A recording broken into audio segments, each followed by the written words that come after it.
there's one of them right there.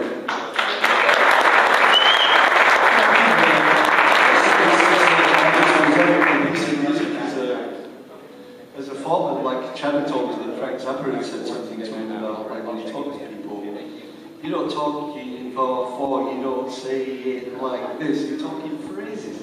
So when I write a song, it's just a phrase. It's just like, hey, how long are you gonna be there? How's it going? You know, so it's just like you take that and you go, how do I put that in music? I go, well, it takes this amount of time.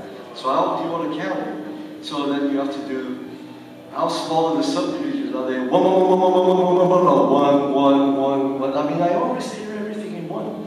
As soon as the end of a phrase happens, there's the new one. So I just hear things in one. I hear them in phrases, and these guys interpret it any way they would like to, and I'm happy with that because I did, in fact, learn that from Tony Williams, because when I would play with Tony, he would give me so much freedom. I could literally hang myself with it. I would go like, what am I supposed to go? He goes, you'll find something. And then I go, okay, I'll find something. And if I didn't, I was screwed. So it was just like, it really opened my eyes. So when I started playing with other musicians, you know, I played with a lot of other bands and played kind of somewhat weird music, complicated time signatures and all this. And then when I decided that I wanted to do my own band, I changed how I was just going to say, okay, well, this is the tune, you play this tune, so long as you play it exactly, so that they're not completely free to do exactly what they want, but they're free to interpret it in any way they like. So, and I think that's what Chad was saying, is I like to give the musicians that I play with the freedom to interpret anything, that I give them a piece of music. Say, okay, I'm going to play it like this, and I go, okay, fine, that's fine. And if I don't like it, usually we won't play it. But it's a pretty simple thing. And usually because I always pick musicians that I really love. So I'm going to like, if this guy plays something that I know I'm going to love it anyway, so I have nothing to say to them except this is the tune. Sorry about that. And then they interpret it any way they want. So, I'm sorry, I'm rambling here.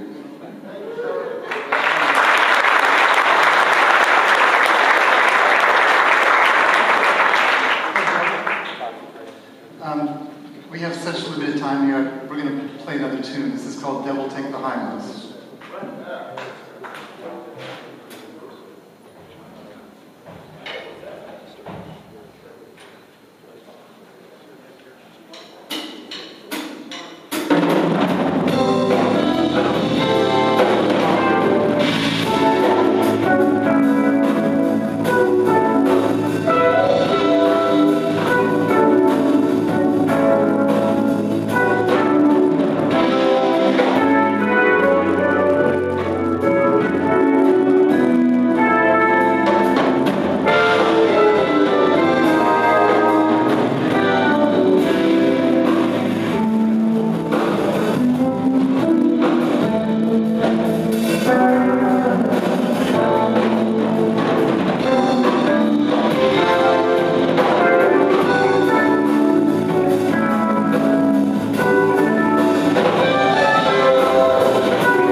like any learning process, you always, for me, you know, like Allan was saying, most of Allan's tunes he writes in rubato. So it's only when he gets together with Jimmy and myself that sometimes the tunes will now have a tempo, and then we work out the mathematics of it, just so we can remember. So it gets fixed. Borrowings get fixed, but as Allan was saying, there's a phrase, and often he'll start counting at the last note of the phrase. So that's why it's in odd times. It's not, which I think is a beautiful way to write, because it's very organic. And the line that Frank Zappa told me years ago, he said, I was asking him about auditioning and how impossible it was to get a drummer who had all the different things you needed for Frank Zappa's gig. Like you needed to be a symphonic drummer, and a Latin drummer, and a heavy metal drummer, and a reggae drummer, and you needed to be a bebop drummer, and a solid rock drummer, and be able to improvise and understand East Indian music and Greek music and Bulgarian music and 20th century music. And we were talking about odd times, and he said the most unnatural thing in the world is to play in 4/4. And I said, what do you mean? Well, all of Western music that we listen to is mostly in 4/4. And he said, well, you don't speak in 4/4, do you? And if you take that concept that Allan was talking about, you have, that's why, you know, if you analyze Allan's music, there's lots of odd times, but if you just listen to it, there's a phrase and then there's a breath. There's a phrase and then there's a breath. It's very organic. It's very much like we speak, like Allan was saying. It gets fixed. Yeah, these things, we lock them in. So, you know, Allan will play a phrase, and when we're together, if he's writing a new tune, sometimes he decides, okay, here's this phrase, oh, da, ga, da, one. So you have a new one, now let's try, you know, this later. Then might listen to it and think, oh, that's too long. People shorten that last breath. That's phrase. It's a really very cool way to write music. It's very unique. And Frank would do that a bit, and Allan certainly does that. But that's why it's in odd times. I played with other people where they're forcing everything into 7/4. You know, they have a nice line. It might be beautiful, relaxed, and 4/4 even. And they're forcing it into 7. It's just kind of choppy, and other phrases just fall in 7. Yes, there was a question right there. So, when you were in the solo section, were you counting or was it free? Solo section? In the solo section, were you On counting? that last one, there's... Most of the tunes is fixed. That particular tune, it wasn't. But most of them, the ballads, they're all fixed. Just like a regular, you know, just like anybody else's. And that particular section had a pedal tone, basically. We're working on one tonality, I think.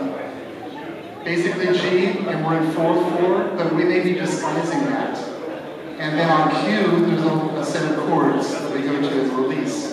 And then I come around again to do that open section again, and there's a release again. Thank you. Anybody else? Sorry, microphone. The one I'm trying to take. Phil Donahue. This is for Jimmy. I noticed you're playing the bass in a non-traditional way. Why did you choose to play it that way? Basically, it's upside down.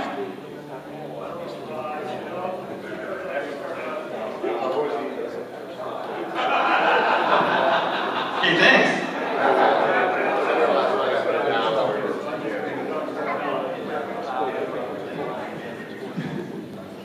I started playing trumpet when I was 7 years old, and I picked up the bass when I was 13. I knew nothing about the instrument. It was just kind of a fun thing to do.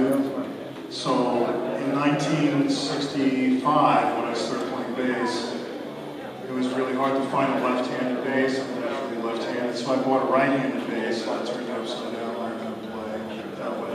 So it's basically it. Wasn't a smart thing to do, but created a lot of problems, but I love music, so it's just like trying to read a book upside down. If you can do it, why not? You know, it's okay, right?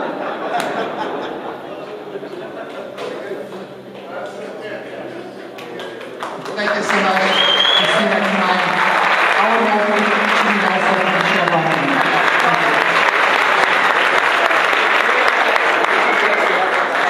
Hey, thank you very much, Jim. Hey, stick around. We're going to take a short break. We're going to have Mixmaster Mike coming up. If you guys don't have the schedule, check it out. It's going to be a fantastic day of artists. So come back in the next 15 minutes or so. Thank you.